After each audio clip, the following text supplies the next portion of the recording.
Bab 356. Sangat mendesak. Mommy, aku sudah kembali. Ketika Glenn kembali dengan mendorong kereta belanja, kebetulan Audrey selesai meneliti desain pakaian, jadi membungkukkan badan untuk menggendong Glenn. Sudah merepotkan Glenn, kalau begitu kamu bisa duduk di dalam kereta belanja dan Mommy akan mendorongmu. Bolehkah? Glenn sepertinya sangat senang, menyatukan jari-jarinya, sambil memutar pupil matanya, tapi citranya akan terlihat tidak baik. Hahaha. Audrey tidak tahan untuk tertawa, ngapain seorang anak mau citra. Setelah bicara, dia langsung meletakkan Glenn ke dalam keranjang belanja. Glenn memegang tepi keranjang belanja untuk duduk, baiklah. Di lantai bawah, Colden dan Annie pergi ke area makanan segar untuk membeli makanan. Semua gadis menatap Colden ketika mereka membayar di kasir. Tapi terpikir dia sudah mempunyai istri dan anak, cahaya di mata mereka menjadi redup. Setelah menyimpan uang, wanita yang menyimpan uang tiba-tiba menyadari bahwa barang-barang yang mereka beli tampak agak berulang. Pada saat yang sama merasa aneh, tetapi masih berkata dengan sikap antusias, "Tuan, apakah barang istrimu juga mau diambil bersama?" Sudah dilunasi. Colden seperti tidak mendengar ucapannya saja, hanya mengangkat plastik itu dengan ekspresi dingin. "Tuan." Annie merasa aneh, jadi menyipitkan mata bertanya, "Apa kamu sedang bicara padanya?" Wanita sedikit kaget dan menganggukkan kepala, "Iya." "Apa kamu baru saja mengatakan istrinya?"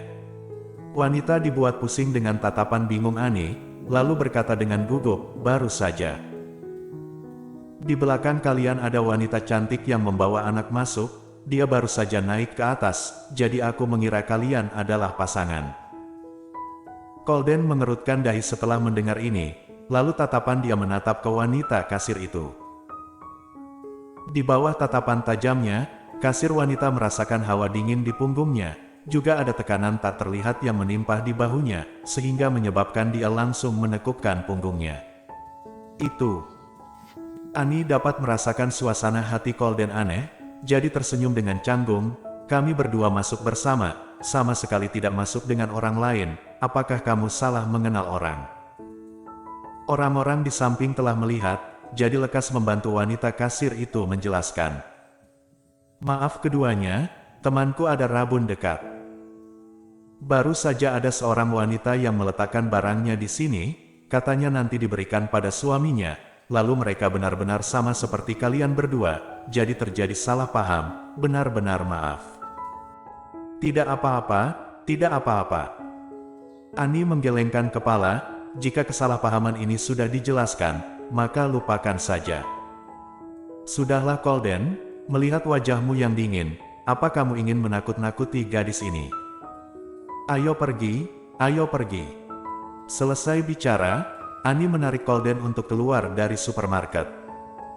Setelah mereka pergi, wanita kasir yang berdiri di tempat itu ketakutan sampai mata memerah dan orang di samping membujuknya.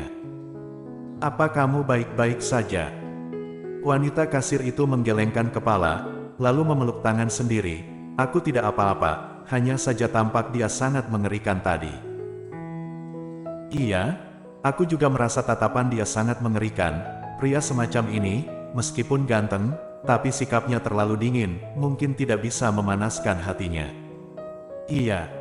Mata wanita itu berkaca-kaca sambil menganggukkan kepala, "Tapi anak tadi sangat mirip dengannya, mereka."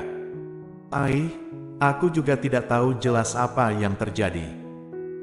Namun dilihat dari tampaknya, seharusnya bukan, kelak kita jangan banyak bicara, lakukan saja apa yang orang lain katakan." Iya. Audrey dan Glenn berjalan sangat lama di lantai 2, akhirnya turun ke bawah, tapi Audrey menyadari barang yang dirinya beli terlalu banyak ketika di kasir membayar uang. Dia dan Glenn seharusnya tidak sanggup mengangkat barang ini keluar. Audrey sedikit kesal ketika memikirkan hal ini. Itu semua karena dia jarang ke supermarket, lalu dia hanya membeli barang kebutuhannya, sama sekali tidak mempertimbangkan mereka bisa mengambilnya atau tidak. Di bawah ketidakberdayaan, Audrey hanya bisa memanggil taksi, lalu menelepon supirnya untuk membantu mereka mengambil barang serta mengatakan akan memberinya uang tambahan. Supir langsung datang ketika mendengar ada tambahan uang, jadi Audrey dan Glenn tunggu sejenak. Saat menunggu, Audrey menyadari ada gadis yang menatapnya dengan mata memerah dan tatapannya penuh rasa benci.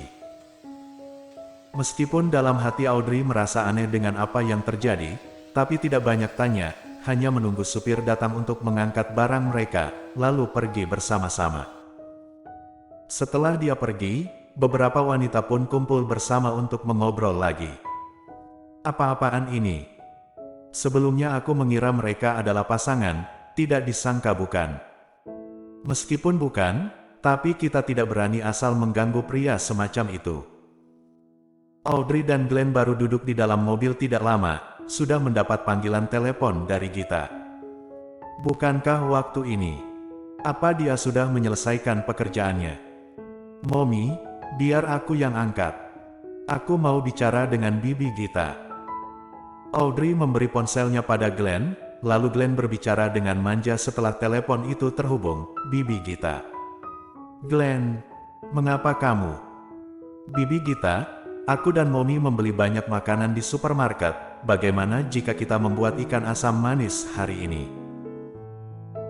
Biasanya kita akan membahas masalah makanan dengannya, tapi kondisi hari ini sangat mendesak, jadi dia tidak menjawab pertanyaan Glenn, hanya langsung berkata, Glenn, sekarang aku tidak ada waktu mengatakan hal ini, apa momimu ada di samping? Berikan ponsel pada momimu, aku ada sesuatu yang ingin dikatakan padanya. Glenn dapat mendengar suara paniknya, jadi memberikan ponsel pada Audrey.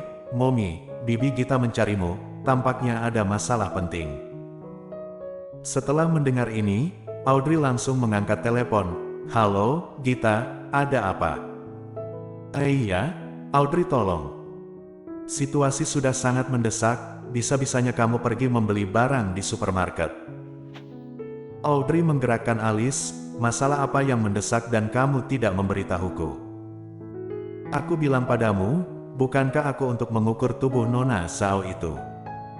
Apa kamu tahu hasilnya? Bisa-bisanya dia mengabaikanku 1 jam karena aku terlambat 1 menit. Audrey menatap keluar kaca, kebetulan melihat ada satu bus yang lewat dan poster di atas kebetulan adalah Nona Sandy Zhao yang dikatakan Gita. Sandy adalah aktris terkenal di dalam negeri saat ini, dia terkenal karena memerankan drama perjalanan waktu yang bernama Dunia Sejahtera. Ketika drama itu ditayangkan, ada banyak penggemar yang mengejar. Kemudian, beberapa drama yang diperankannya juga terkenal. Ada banyak sutradara yang ingin mengundangnya memeran drama mereka, tetapi rumor mengatakan dia sangat arogan, juga sangat memilih naskahnya, jadi dia tidak akan menerima drama sutradara umum dan naskah biasa. Bersambung.